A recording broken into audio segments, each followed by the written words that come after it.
5 साल के किराएदार हैं, कोई ज़ाती मकान थोड़ी है। हम सब ने बनाया है मिलकर हिंदुस्तान, ये अमित शाह और नरेंद्र मोदी के बाप का हिंदुस्तान थोड़ी है। ये आप सरकार से हमारे नेता आह्वान भी कर चुके हैं कि आप टीका लगवा दीजिए। अगर वैक्सीन के पैसे नहीं हैं आपके पास तो हम देंगे पैसे, लेकिन आप टीका लगवा दीजिए। आज देखिए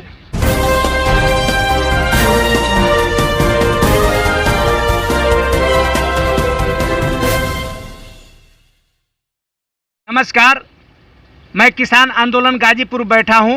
यहां पर अखिल भारतीय किसान महासभा कार्यालय है। इसमें अभी मैं जस्ट आया हूं।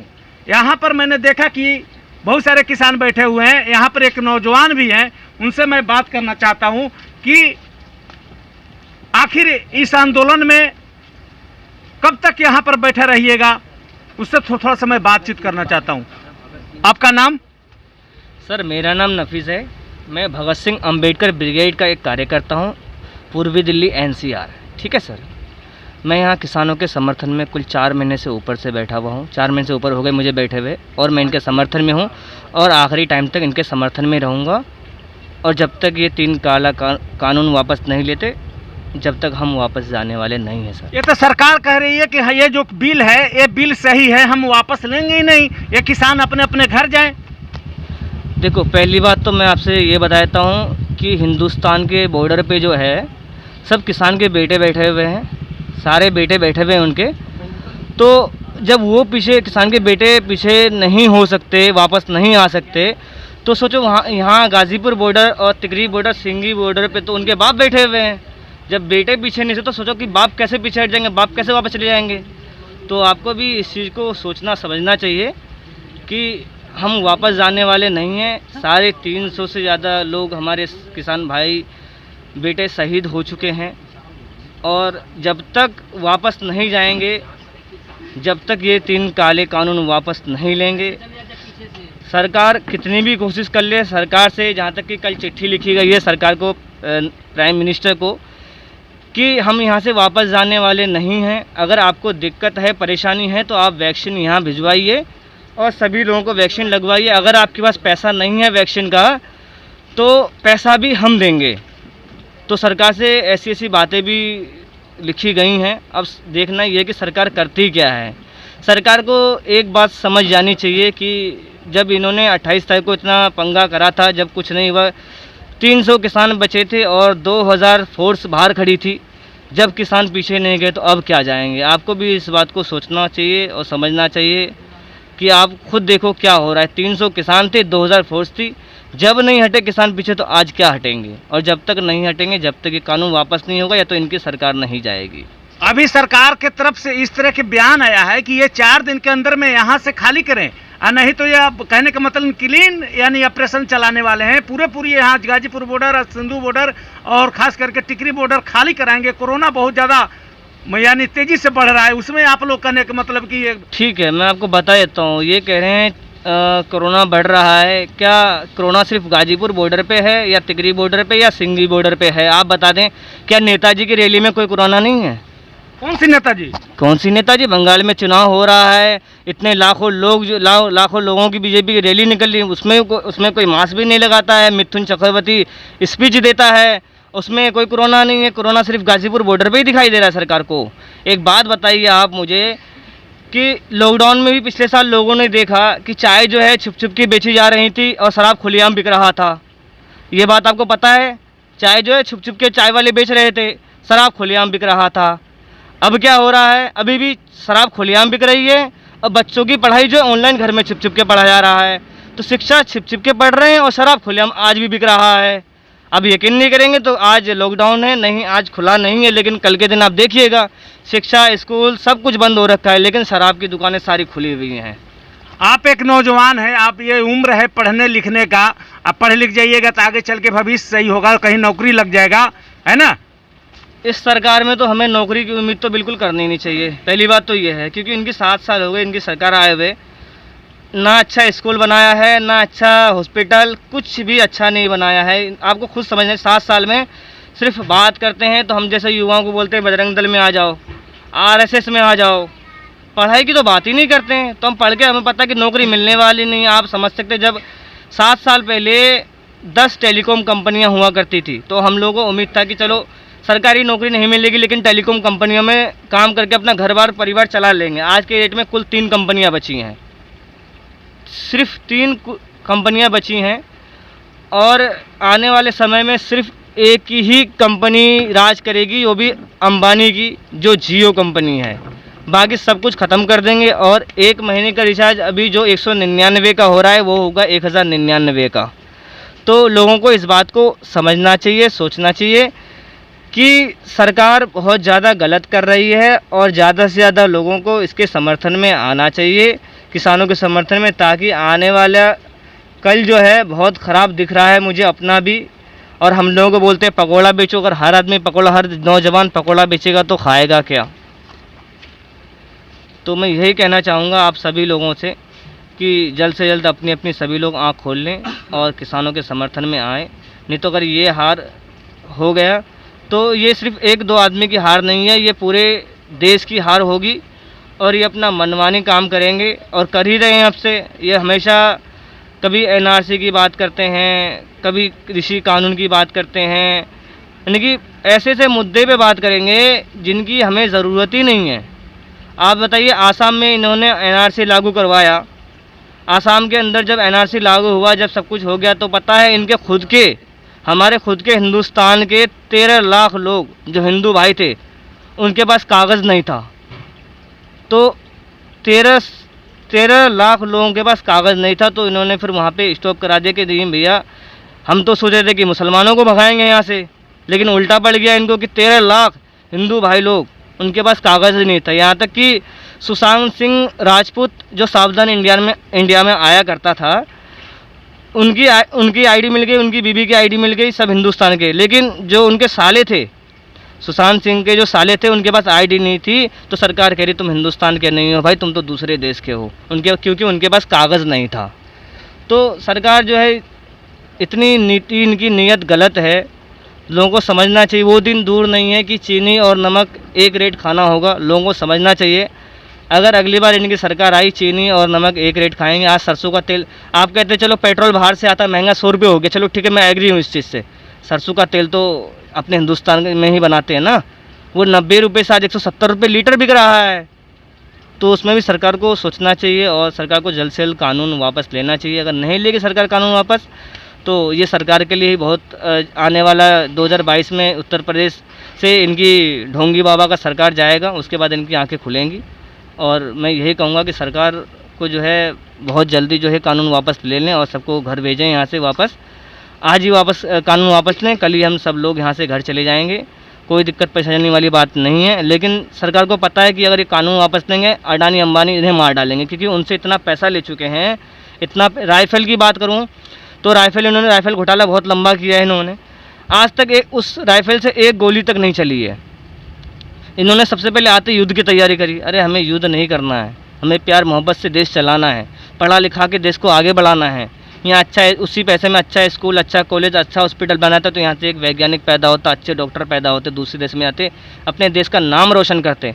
अब तो आते ही युद्ध की तैयारी कर रहे हैं। पहले अपने राइफ़ल बनाया, स्टैचू 3500 करोड़ रुपए लगा के एक शिवाजी का मूर्ति बनाया, वो भी पैसा अपने पास नहीं था, तो अपने ब्रिटिश से पैसा उधार लिया, जो आपका मजाक उड़ा रहा है कि भैया ये तो तुम्हारे पास कुछ है नहीं, तुमने पैसा भी मूर्ति के लिए हमसे लिया था। तो मैं यही कहूँगा कि सरकार जाने वाली है, योगी, मोदी, अमित शाह समझ जाएं, नहीं तो वक्त तुम्हें बहुत बुरा समझाएगा। जो हिटलर का हाल हुआ था उससे भी बुरा हाल होने वाला है, तो आप बिल्कुल समझ जाएं। नहीं तो हम जैसे जवान भी हैं, और हम जैसे जवान भी ये ना समझें कि ये देश सिर्फ आपका है, देश सबका है। तो मैं आखिरी बात ये कह देता हूँ आपको, 5 साल के किराएदार हैं ये नरेंद्र मोदी और अमित शाह, और ये जितनी भी सरकार है इनकी 5 साल के किराएदार हैं, कोई ज़ाती मकान थोड़ी है। हम सब ने बनाया है मिलकर हिंदुस्तान, ये अमित शाह और नरेंद्र मोदी के बाप का हिंदुस्तान थोड़ी है। एक और नौजवान है हमारे साथ, उनसे भी थोड़ा मैं बात कर लेना चाहता हूं। आप लोगों के 4 महीना से ऊपर हो गया, ऐसे भी मैं आपको देखा हूं, आप लंगर चलाते हैं, और मैं देखता हूं कि लंगर में बहुत सारी चीज़ आप मेहनत करते हैं, लोगों के भोजन वोजन खिलाने में बहुत सारे इस तरह के आपके अंदर एक जज्बा देखता हूं। लेकिन आप एक नौजवान हैं, आखिर यहाँ कब तक रहिएगा इस आंदोलन में आप? कोई निराश नहीं होते हैं इस आंदोलन से? सरकार आपकी बात नहीं मान रही है तो? देखिए, सबसे पहली बात कि हम लोग एक किसान हैं, चूँकि हम लोगों को ये जो आश्रित है जहाँ से खेती से, वो कभी ऐसा होता है कि कभी उसकी फसलें नष्ट हो जाती है, हम लोग फिर भी निराश नहीं होते हैं। और जहाँ तक हम लोग यहाँ से जाने की बात रहेगी, ये तो सरकार निर्णय करेगी कि हम लोग यहाँ से कब जाएं। आज सरकार की मानसिकता को आप देखिए, सरकार ऐसे मानसिकता की सरकार है कि कुंभ में मेले साधुओं को पूछती है कि आप उठ जाइए, लेकिन यहाँ के किसानों के काले कानून वापस लेने को तैयार नहीं है। ये सरकार के ऊपर निर्भर करती है पूरा कि सरकार कब तक हम लोगों के यहाँ पे बैठा कर रखती है, कब तक किसान भाइयों को परेशान रखती है। जब तक इस काले कानून को ये सरकार नहीं लेती है, हम यहाँ से नहीं जाएंगे। चूँकि ये सरकार जो है, मासा लगा लीजिए, कोरोना है, ये सरकार जो है वो तानाशाहों की सरकार है, अंडानी अंबानी की सरकार है। ये अंडानी अंबानी के इशारे पे ये काले कानून को लाए हैं और उनकी इशारे पे ये सारे काले कारनामे को कर रहे हैं। आज देखिए, कोरोना के नाम पे उठाने की बात कर रहे हैं। आज मैं आपको एक न्यूज़ बताऊं, केंद्र में मंत्री है विजय सिंह मिश्रा, वो मंत्री अपील करते हैं उत्तर प्रदेश के मुख्यमंत्री और डीएम से, गाजियाबाद के डीएम से, कि साहब मेरे भाई के लिए अस्पताल में जगह दिलवा दीजिए। आज देखिए, ये सरकार के इतने गंदे दिन आ चुके हैं कि सरकार के मंत्री अपील कर रहे हैं कि भाई साहब मेरे भाई साहब को अस्पताल में जगह दिलवा दीजिए, और उनके भाई को अस्पताल में जगह नहीं मिल रही। आज बड़े बड़े स्टेडियम तैयार किए गए हैं। क्या ये इन्होंने सोचा कि स्टेडियम से हमें क्या मिलेगा? ये कोरोना काल आया हुआ है, कम से कम उसमें हम एक बड़ा हॉस्पिटल तैयार करते तो हमारे देश के लोग वहाँ पे एडमिट हो पाते, सही इलाज होता उनका। ये सरकार नाकाम रही है जो आवाम के काम करने में। ये सरकार सिर्फ अंबानी अडानी की काम करने के लिए बनी हुई है। जब कोरोना है तो फिर आप खुद कह रहे हैं कि अस्पताल में भाजपा के लीडर के भी जगह नहीं मिल रहा है, तो फिर आप लोग यहाँ क्या कर रहे हैं? यानी पूरी इन्फेक्शन फैलाने की माने पूरे किसान को? देखिए, हम लोग यहाँ पे पूरे सोशल डिस्टेंसिंग के रूल पे रहते हैं, WHO के रूल पे रहते हैं। यहाँ पे कोरोना जितना भी है, अभी आप सरकार से हमारे नेता आह्वान भी कर चुके हैं कि आप टीका लगवा दीजिए। अगर वैक्सीन के पैसे नहीं हैं आपके पास तो हम देंगे पैसे, लेकिन आप टीका लगवा दीजिए। आज देखिए, आज ये हालत हो चुकी है देश का कि हम लोग तो यहाँ पे शांतिपूर्ण तरीके से सोशल डिस्टेंसिंग बना के हैं, लेकिन अगर हम यहाँ से निकलते हैं, बाहर चले जाते हैं, आप आनंद विहार चलिए, आप चलिए दिल्ली के कश्मीरी गेट चलिए, आपको दिखलाते हैं सोशल डिस्टेंसिंग की धज्जियाँ उड़ी हुई है। अभी यहाँ से यहाँ पे आपको कितना शांतिपूर्ण दिखाई देता होगा। सोशल डिस्टेंसिंग तो यहाँ पे दिखाई देता होगा, WHO का रूल नियमों का पूरी पालन करते नजर आ, लेकिन भाजपा नेता कहाँ पे पालन करते नजर आ रहे हैं? दिखाइए आप हमको। वहाँ बहुत बड़े बड़े दिल्ली में थी, कलकत्ता में रैली भी हो रही है। रैली वही तो बता रहे हैं ना, कहाँ पे ये लोग पालन कर रहे हैं? कहीं नहीं। रैली आज देखिए, शादी की जगह में 50 लोग, कुंभ में 1 लाख, और रैली कराओ करोड़ों ले जाओ। कोरोना फैलाने में सबसे बड़ा योगदान रहा है तो भाजपा सरकार का रहा है। आज से पहले हम 1 साल पहले आपको याद दिलाना चाहते हैं। 1 साल पहले याद कीजिए, ये सरकार इतनी निकम्मी सरकार है कि विपक्ष को एक जर्रा बराबर वैल्यू नहीं दिया। विपक्ष के नेता श्री राहुल गांधी जी बोले कि भाई साहब देश के अंदर सुनामी आने वाली है, देश के अर्थव्यवस्था चौपट होने वाली है, लेकिन भाजपा वालों ने और गोदी मीडिया वालों ने मजाक उड़ाया उनका। आज क्या हाल है देश का देखिए। आज मरकज को बदनाम किया गया, मरकज के नाम पे कोरोना को लेकर बदनाम किया गया। आज कुंभ मेले में करोड़ों के भीड़ इकट्ठा हो रहे हैं। आज प्रधानमंत्री जी को आदेश लेना पड़ रहा है। ऐसा क्यों? मैं जानना चाहता हूँ। इस देश के अंदर 2 कानून है क्या? इस देश के अंदर 1 कानून है, सबके लिए एक है, लेकिन आज यहाँ के प्रधानमंत्री 2 कानून बना दिए इस देश के अंदर, और जातिवाद में बांटकर इस देश को ऐसा भ्रम में फैला दिया है। इस देश के अंदर ऐसा भ्रम फैला दिए हैं कि इस देश के लोगों को नरक में धकेलने का काम कर दिया। कोरोना में भी भेदभाव हो रहा है क्या? पूरी भेदभाव हुआ है। पूरा कोरोना में शुरुआत से ही भेदभाव हुआ है। आप देखते आइए, कोरोना में जब शुरुआत हुई कोरोना इस देश के अंदर, शुरुआत से ही प्रधानमंत्री जी फैलाने में इसका सफल रहे। चूँकि सबसे पहले नमस्ते ट्रंप करवाया गया। जब तक WHO ने कोरोना को वैश्विक महामारी घोषित कर दिया था, उस वक्त नमस्ते ट्रंप प्रोग्राम करवाया जा रहा था, ताजमहल दिखवाया जा रहा था, विदेशों से लाखों पर्यटक को बुलवाया गया था गुजरात के बड़े स्टेडियम में, और वहाँ पे कोरोना का फैलाया गया। और कोरोना फैलाकर मरकज़ को बदनाम किया गया, मुसलमानों को आड़े हाथ लिया गया गोदी मीडिया के द्वारा और मुसलमानों को बदनाम किया गया ताकि मुसलमान बदनाम हो कोरोना के नाम पे और मेरा वोट बैंक बना रहे। कोरोना भाई साहब किसी को नहीं पहचानता है, ये बीमारी है, हर एक के शरीर में जाएगी, यह किसी धर्म और मनुष्य को नहीं देखती है। ये समझने में नाकाम रही है केंद्र में बैठी भाजपा सरकार, और भाजपा सरकार के सभी मंत्री भी नाकाम रहे हैं। अब वो लोग अभी तक समझ नहीं पा रहे हैं कि ये क्या है। अरे भाई साहब, आप WHO के गाइडलाइंस को पालन कीजिए। अगर पालन कीजिएगा तो हमारे देश सुरक्षित रहेंगे। अगर हमारे देश सुरक्षित रहेंगे तो वाकई हम अच्छा देश गढ़ने में सफल रहेंगे। धन्यवाद।